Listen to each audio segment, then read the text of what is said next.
நம்ம அன்றைக்கி கிரேப்ஸில் வந்து ஒயின் செய்ய போகிறோம். அதுக்கு 8 கிலோ கிரேப்ஸ் வாங்கியிருக்கோம். கிரேப்ஸ் வாங்கிட்டு நல்லா போட்டு கழுவிடுங்க. வாளியில் போட்டிருக்கேன், அது கழுவி இந்த கழுவி எடுத்துருங்க. இப்போ திண்டுக்கல் கிரேப்ஸ் ஆகலாம்.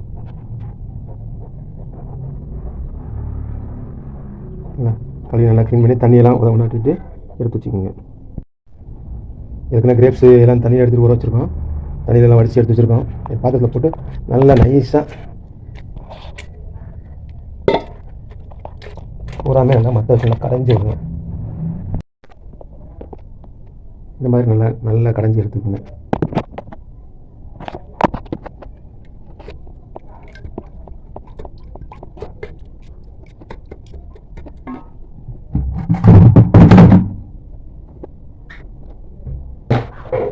இது அப்படியே ஒரு பிளாஸ்டிக் கண்டெய்னர் எடுத்துக்கங்க. நல்லா வெண்ணெய் போட்டு கழுவிட்டு நல்லா தண்ணிலாம் வடிய வச்சுருங்க. இப்போ தூக்கி அதை கொட்டிடலாம்.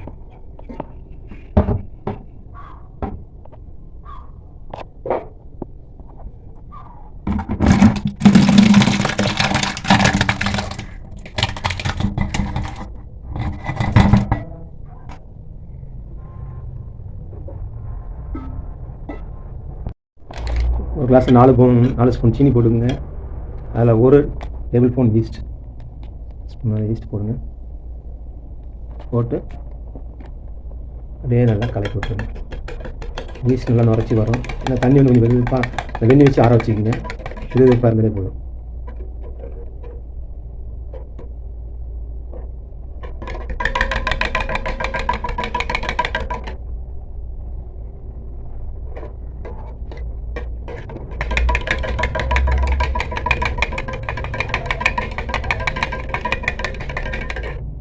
அப்படியே வச்சிடலாம்.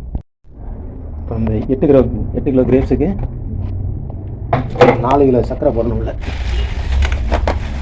4 கிலோவில் முதல் 2 கிலோ போட்டுக்கோங்க.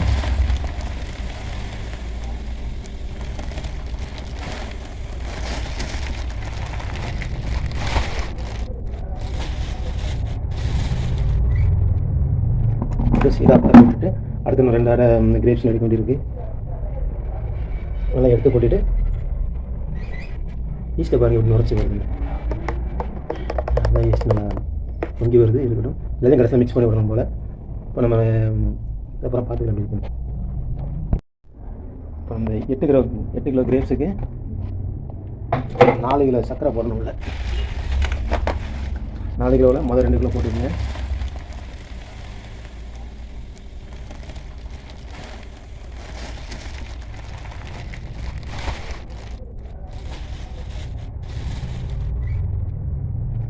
சீராக போட்டுட்டு அடுத்து நம்ம 2 அரை கிரேப்ஸ் எடுக்க வேண்டியிருக்கு. நல்லா எடுத்து போட்டுட்டு ஈஸ்ட்டை பாருங்கள் இப்படி நுரைச்சி வருதுங்க. அதான் ஈஸ்ட் நல்லா பொங்கி வருது. இருக்கட்டும், இதெல்லாம் கடைசியாக மிக்ஸ் பண்ணி விடணும் போல். இப்போ நம்ம அப்புறம் பார்த்துக்கலாம். இருக்கணும். 4 லிட்டர் தண்ணி அளந்து எடுத்து வச்சுருக்கோம். வெண்ணெய் போட்டு ஆற வச்சது. சரியா, அந்த தண்ணியை வந்து இப்போ கூட சேர்க்கணும்.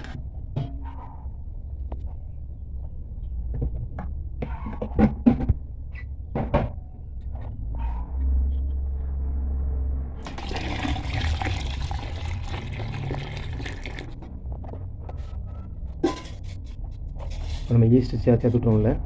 ஈஸ்ட்டு எல்லாம் நுரைச்சி பொங்கி வந்துருச்சு. திரும்ப அடிச்சு வச்சுருக்கேன். அதையும் சேர்த்துருவோம்ல.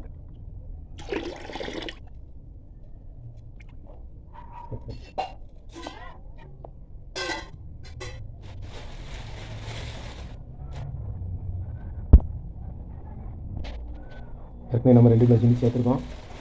திரும்ப நம்ம 2 கிலோ சீனி சேர்த்துறோம்.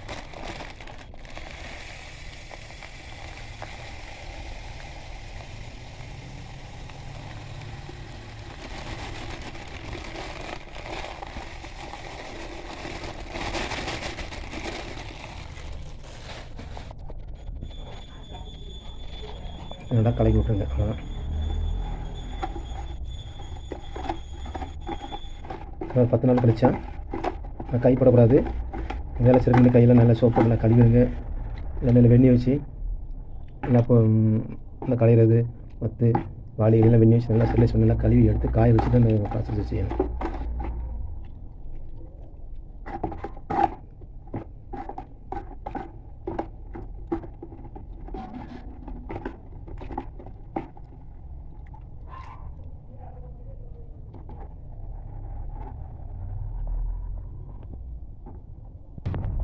நல்லா கலக்கி விட்டாச்சு.